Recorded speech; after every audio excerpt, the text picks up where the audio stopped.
Imam As-Sa'di menjelaskan bahwa kata wastabir 'alaiha adalah bersabar di dalam segala hal terkait dengan perintah yang kita berikan kepada keluarga kita untuk sholat tadi.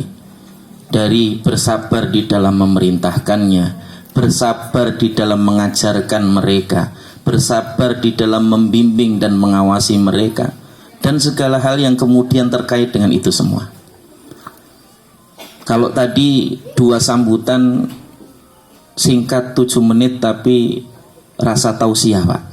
Masya Allah, tujuan pendidikan tadi sudah disampaikan. Kemudian terkait dengan keresahan para orang tua hari ini juga sudah disampaikan, di mana anak-anak kalau sudah SMP, SMA itu sudah banyak yang nggak kelihatan di masjid, di TPA dan seterusnya. Maka salah satu di antara bagian dari yang juga perlu untuk kita jadikan sebagai renungan dan tadabbur bagi kita adalah bahwa hal yang substansial di dalam pendidikan itu bukan hasil, bukan semata-mata hasil. Hal yang paling substansial di dalam pendidikan itu adalah tentang kesabaran. Bahkan Allah ketika kemudian memerintahkan kita untuk memerintahkan istri dan anak kita sholat itu juga diikuti dengan kalimat wastabir 'alaiha. Dan ini menjadi bagian dari hal yang krusial. Maka nanti di dalam sabdanya juga Nabi SAW mengingatkan terkait dengan bagaimana kita mendidik anak. Yassiru wala tu'assiru, permudahlah dan janganlah kalian persulit. Fa idza ghadibta faskut, yang jika engkau marah maka diam. Dan ini yang paling sulit. Namanya marah itu pengennya yang merepet gitu, nggak habis. Apalagi emak-emak, kuota bicaranya banyak. Kalau bapak-bapak ini satu hari kuota bicaranya itu paling hanya 8.000, itu udah paling banyak, 8.000 kata satu hari. Emak-emak 3 kali lipatnya, Bu, 24.000 kata. Yang paling dieman itu 20.000 kata. Bayangkan kalau itu nggak keluar.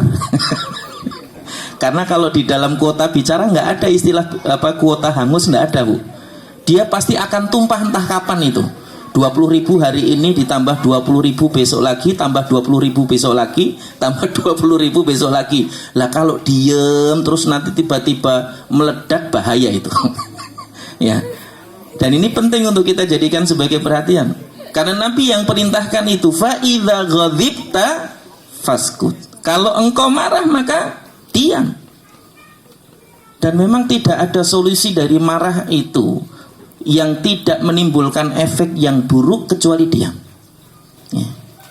Kalau kita ngomong itu, apalagi dalam kondisi marah, kalau lidah nggak terlatih, Bu, Masya Allah, itu yang keluar kata-kata yang ya akan berakibat buruk secara psikologis kepada anak-anak. Ini nasihat bagi kita semua, guru, orang tua, suami, ibu, ya. Dan ini menjadi bagian dari salah satu di antara hal yang paling krusial di dalam pendidikan. Maka tidak boleh kita merasa bosan di dalam mendidik. Memang namanya mendidik itu aktivitas sepanjang masa, selama kita masih hidup. Sebagaimana dakwah itu juga aktivitas sepanjang masa, Bu, nggak pernah berhenti. Kalaupun kita meninggal, nanti tanggung jawab itu berpindah kepada orang lain. Kalau misalnya ayah meninggal, maka tanggung jawab itu berpindah kepada saudara laki-laki yang paling tua, berpindah kepada saudara ayahnya, berpindah kepada siapapun di antara mereka yang kemudian memiliki kewajiban dari Allah Subhanahu wa Ta'ala. Kalau misalnya seorang anak perempuan sudah menikah, berpindah pada suaminya, dan begitu seterusnya. Tapi aktivitas dan tanggung jawab itu nggak berhenti, hanya berpindah saja. Maka salah satu di antara hal yang paling krusial di dalam pendidikan adalah kesabaran. Karena kita nggak bisa menyortir anak berdasarkan sifat yang diterima yang kalem-kalem aja, kan nggak bisa, Bu. Kita juga nggak bisa menyortir anak yang diterima itu berdasarkan kategori tertentu. nggak bisa, karena anak itu punya keunikannya masing-masing. Seperti beliau tadi, Syekh Nurdin, kan anaknya banyak. Dari anak banyak itu saya yakin nggak ada yang karakternya sama. Ada yang mirip-mirip, iya. Tapi rata-rata setiap anak punya uniqueness-nya sendiri, punya ciri khasnya masing-masing, punya keunikan sendiri-sendiri. Maka salah satu di antara bagian dari yang paling mendasar terkait dengan apa yang harus kita lakukan adalah bersabar di dalam proses mendidik mereka. Hatta Nabi ketika turun ayat ini disebutkan oleh para ulama bahwa ketika turun ayat ini maka Nabi itu beberapa bulan berturut-turut setiap pagi ngetuk rumahnya Ali sama Fatimah, wahai Ali, wahai Fatimah sholat. Ali mantunya, Fatimah anaknya. Padahal udah nikah. Sudah nikah, sudah punya anak. Ketika kemudian turun ayat ini, Nabi langsung lakukan. Sedangkan kita ini kadang-kadang seringkali sebagai orang tua, ketika mendapati anak nggak sholat, nggak apa-apa, masih kecil. Coba dilihat kembali perintah Nabi kepada kita para orang tua untuk membiasakan anak sholat itu sejak kapan, Pak? Usia 7 tahun. Wa'mur ibnaka bis sholati, ya, wahum ibnu sab'i sinin. Perintahkanlah anakmu untuk sholat ketika kemudian dia berusia 7 tahun. Wadribuhum 'alaiha wahum ibnu asyri sinin.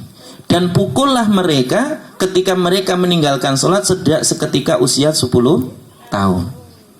7 tahun itu anak usia berapa, Pak?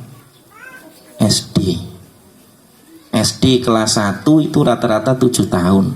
Berarti kalau sudah kelas 1 itu sudah harus mulai diperintah dan bukan anak kecil lagi. Ingat, kadang-kadang kalau bagi orang tua ini anak sudah kuliah aja masih kecil dianggapnya, ya. Anak sudah nikah pun dibilangnya ya masih kecil. Bahkan ketika anaknya minta nikah aja nggak percaya, masa iya kamu udah bisa, gitu. Dan ini penting untuk kita jadikan sebagai perhatian bahwa apa yang sudah dituntunkan syariat kepada kita ini semuanya berdasarkan kemaslahatan kita dan juga anggota keluarga kita. Maka jangan pernah menimbang syariat dengan logika. Harusnya kita yang kemudian berusaha memaksa logika kita untuk menerima syariat itu. Maka salah satu hal yang paling penting bukan tentang teori pendidikan, karena teori pendidikan itu banyak. Tapi yang paling manjur adalah yang sudah dipraktikkan Nabi SAW. Hari ini kalau kita mau mendulang ilmu dari berbagai macam sumber tentang teori pendidikan banyak, yang mau bisa dipraktikkan juga banyak. Tapi yang paling efektif di dalam terbukti di dalam sejarah itu adalah pendidikan ala Nabi SAW. Dan hal yang paling substansial adalah kesabaran. Maka mari kita lihat riwayat dari Anas bin Malik radhiyallahu an, bahwa dari sejak kecil Anas bin Malik itu kan diwakafkan kepada Rasulullah SAW oleh ibunya Ummu Sulaim, ya. Oleh Ummu Sulaim diwakafkan kepada Nabi SAW untuk membantu segala urusan Nabi, ibarat jadi budaknya Nabi, ya. Kata Anas bin Malik, dari sejak saya bersama Nabi pertama kali saat usia saya masih kecil sampai saya sudah dewasa, Nabi tidak pernah mengatakan kenapa kamu nggak begini, kenapa kamu nggak begitu. Sedangkan kita ini sebagai orang tua seringkali mencacat anak-anak kita ketika melakukan sesuatu. Harusnya begini, kayak gini aja nggak bisa, gitu misalnya. Dan berbagai hal kalimat-kalimat yang semisal. Nyuci piring misalnya, ya kan? Melipat baju misalnya, nyuci baju misalnya. Apalagi kalau kemudian anak nyuci baju, mesin cucinya pas rusak gara-gara anak kita. Itu masalah besar, ya. Ngambil nasi sendiri, piringnya jatuh pecah gara-gara anak kita. Masalah besar itu. Kita nganggapnya seringkali seperti itu. Padahal yang paling besar masalahnya adalah kita. Bagaimana kita bisa bersabar menghadapi permasalahan seperti itu. Yang kata Nabi SAW, fa idza ghadibta faskut. Kalau engkau marah maka diam. Jadi masalahnya di kita, bukan di anak kita sebenarnya. Dan kita sama-sama berusaha untuk bisa melakukan itu di dalam aktivitas pendidikan kita. Siapa saja bisa mendidik. Bisa mendidik dalam arti menyampaikan ilmu bisa. Menyampaikan nasihat, menyampaikan masukan bisa. Tapi tidak setiap orang yang tetap bisa bersabar dalam segala proses pendidikan yang ada. Dan ini yang kemudian kita dapati, sampai ada istilah guru killer misalnya gitu kan. Ada istilah apalagi yang menunjukkan bahwa itu emosional yang tidak terkendali. Ya. Dan ini bagian dari yang juga penting untuk kita jadikan sebagai perhatian di dalam setiap aktivitas pendidikan kita, dalam mengajarnya, dalam mengarahkannya. Namanya anak-anak itu memiliki karakter masing-masing tadi. Ada yang nurutan, ada yang kelihatan nurut tapi nanti di belakang melakukannya berbeda dengan apa yang kita perintahkan. Ada yang dari awal sudah berontak. Ada yang kemudian melakukan berbagai halnya itu sengaja membedakan dengan apa yang kemudian diperintahkan. Ya, untuk memancing kemarahan kita. Tapi begitulah anak-anak. Mereka ada masanya. Dan ada masanya nanti mereka memahami pentingnya bersabar ketika sudah jadi orang tua, kalau mendapati kita sebagai orang tua sudah mencontohkan kesabaran itu. Kadang hal yang namanya mendidik itu bukan karena sekali disampaikan terus harus paham, enggak Pak. Tapi dari pengulangan, dari kesabaran kita di dalam menyampaikan. Bayangkan, perintah untuk sholat itu dimulai dari 7 tahun, kemudian dilanjutkan nanti ketika sudah 10 tahun. Berarti prosesnya berapa? 3 tahun. Proses membiasakan anak diperintahkan sholat itu 3 tahun. Dan itu termasuk sebentar.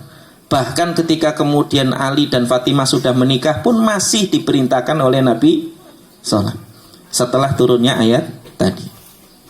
Dan ini menunjukkan bahwa kesabaran Nabi di dalam mendidik juga luar biasa. Masya Allah. Dan dari sekian banyak orang yang ketemu Nabi, kalau disebutkan oleh para ulama ahli sejarah terkait dengan jumlah sahabat yang ikut Fatu Makkah itu 124.000. Bayangkan 124.000 orang semuanya meriwayatkan dari Nabi, bertemu dengan Nabi, berinteraksi dengan Nabi, semuanya mengatakan Nabi itu baik. Coba bayangkan, kita ini Pak, punya satu istri aja, istri kita belum tentu mengatakan kita baik Pak. Ini jadi tantangan kita nih. Itulah juga sebabnya kenapa Nabi itu istrinya lebih dari satu, karena tidak cukup satu yang menceritakan kebaikan Nabi. Kalau kita nih satu aja banyak cacatnya di mata istri kita. Ini penting untuk kita jadikan sebagai pelajaran nih. Ya. Bagian dari yang harusnya menjadi perhatian kita, menunjukkan bahwa keagungan akhlak sebagaimana tadi yang sudah disebut, masalah adab itu bukan bagian dari yang sepele untuk kita abaikan begitu saja, hanya fokus pada nilai dan nilai. Yang hari ini dalam berbagai macam lembaga pendidikan yang ada, sebagian besarnya itu hanya fokus pada urusan kognitif saja. Afektif pun hanya formalitas. Jarang yang sampai memperhatikan efektif itu. Dilihat anak itu kalau jajan makannya pakai tangan kiri atau tangan kanan. Ada yang dinilai Bu, setiap harinya. Dinilai, betul-betul dinilai gitu. Hari ini si Fulan bin Fulan jajan bakso tusuk, makannya pakai tangan kiri. Habis itu beli es, minumnya pakai tangan kiri. Ditulis tuh, didata. Nanti selama 1 tahun dilaporkan kepada orang tuanya, Bu, ini penilaiannya anak afektifnya. Kan nggak ada. Afektif itu kebanyakan penilaiannya kira-kira, tidak based on data, ya, tidak berdasarkan data real. Sedangkan kognitif ada datanya, hasil ujiannya, apanya segala ada. Dan ini kekurangan pendidikan kita di banyak lembaga pendidikan yang ada hari ini. Sampai urusan bagaimana bersikap kepada orang tua, bagaimana ketika ada orang datang, bagaimana kemudian ketika kita sedang melakukan sesuatu tiba-tiba ada ayah kita, ibu kita lewat. Sampai seperti itu. Sampai hal yang paling krusial di rumah adalah bagaimana seorang ibu itu taat pada suaminya, di mata anaknya itu jarang diperhatikan. Sekali lagi, di mata anaknya. Kalau di mata orang lain banyak yang bisa jaga diri, tapi di mata anak ini penting untuk mengajarkan kepada anak bahwa ayah itu sosok yang harus ditaati, dan itu bermula dari ibunya yang dia lihat dan dia contoh. Itulah kenapa Nabi mengatakan, itulah kenapa kemudian para ulama mengatakan bahwa al-ummu madrasatul ula, bahwa ibu itu adalah madrasah pertama. Makanya salah satu di antara kesalahan para ayah yang kemudian disebutkan oleh para ulama adalah tidak memberikan hak kepada anak berupa memilihkan ibu yang terbaik untuk anaknya. Dari awal menikah itu tidak memilih ibu yang nantinya menjadi calon anak ibu bagi anak-anaknya nanti itu orang yang terbaik. Karena itu berpengaruh besar pada pendidikan anak nanti. Hari ini banyak orang menikah itu fokusnya hanya pada milih yang cantik, kaya, pinter, berpendidikan, dan seterusnya. Tidak fokus pada kebaikan sosok baik dalam urusan muamalah ataupun ibadahnya. Yang Nabi perintahkan fakhtar bidzatit tin taribat yada. Pilihlah yang karena agamanya maka kamu akan selamat. Dan ini menjadi perhatian, harusnya menjadi perhatian setiap orang yang beriman, karena itu diajarkan Nabi kita. Maka hal yang paling krusial ini adalah bersabar, karena kita berangkat dari ketidaksempurnaan. Kita sebagai suami bukan suami yang sempurna, sebagai istri juga bukan istri yang sempurna, sebagai orang tua juga bukan berangkat dari kesempurnaan, dari belajar dari tidak kesempurnaan tadi. Anak-anak kita juga makhluk yang tidak sempurna. Maka jangan pernah menjudge mereka dengan penilaian-penilaian yang sempurna menurut kita, sehingga anak itu selalu kena celah, anak itu selalu kena cacat dari kita tadi. Dan ini bagian dari yang juga penting untuk diperhatikan. Maka saya ulangi lagi sabda Nabi SAW tadi, fa idza ghadibta faskut. Kalau engkau marah maka diam. Dan ini hal yang paling substansial di dalam pendidikan. Tidak masalah, ketidaksempurnaan kita itu tidak masalah.